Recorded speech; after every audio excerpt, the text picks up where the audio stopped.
So Kotak Mahindra bank application ಯಾವ ರೀತಿ register ಮಾಡೋದು ಈ ವಿಡಿಯೋದಲ್ಲಿ ನಾನು ನಿಮಗೆ ತಿಳಿಸ್ಕೊಡ್ತೀನಿ. ಫಸ್ಟ್ ಇಲ್ಲಿ ಎಕ್ಸಿಸ್ಟಿಂಗ್ ಕಸ್ಟಮರ್ ಅಂತ ಇದೆ, ಲಾಗಿನ್ ಅಂತ ಇಲ್ಲಿ ಕ್ಲಿಕ್ ಮಾಡಬೇಕು. Send secure SMS, S.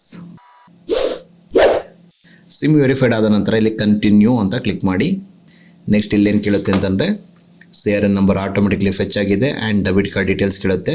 So ನಾನಿಲ್ಲಿ ಡೆಬಿಟ್ ಕಾರ್ಡ್ ಡೀಟೇಲ್ಸ್ನ ಎಂಟ್ರಿ ಮಾಡ್ತಾ ಇದ್ದೀನಿ. ನೆಕ್ಸ್ಟ್ ಇಲ್ಲಿ expiry date,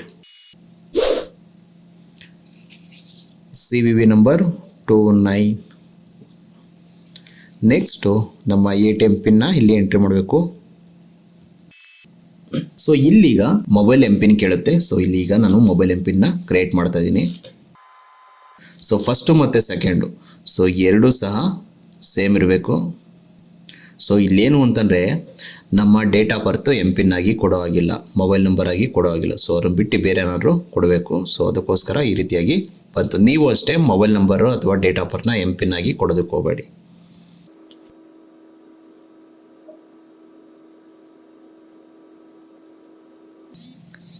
so MPIN set ಆಗಿದೆ.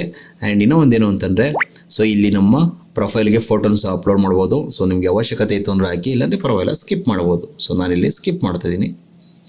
ಸೊ ನೆಕ್ಸ್ಟ್ ಇಲ್ಲಿ ಬಯೋಮೆಟ್ರಿಕ್ ಬೇಕು ಅಂತ ಸಹ ನಾವು ಸೆಟ್ ಮಾಡ್ಬೋದು. ಸೊ ನಾನಿಲ್ಲಿ ಬಯೋಮೆಟ್ರಿಕ್ನ ಸಹ ಎನೇಬಲ್ ಮಾಡ್ತಾ ಇದ್ದೀನಿ.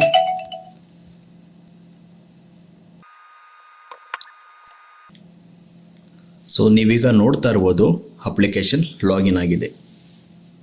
ಸೊ ಇಲ್ಲಿ ಸೇವಿಂಗ್ಸ್ ರೈಟ್ ಸೈಡಲ್ಲಿ ವ್ಯೂ ಬ್ಯಾಲೆನ್ಸ್ ಅದ ಇದೆ, ಇಲ್ಲಿ ಕ್ಲಿಕ್ ಮಾಡಿದ್ರೆ ಬ್ಯಾಲೆನ್ಸ್ ಸಹ ತೋರಿಸುತ್ತೆ. ಸೊ ಈ ರೀತಿಯಾಗಿ ಕೋಟಕ್ ಮಹೀಂದ್ರಾ ಬ್ಯಾಂಕ್ ಅಪ್ಲಿಕೇಶನ್ನ ಲಾಗಿನ್ ಮಾಡುವಂಥದ್ದು.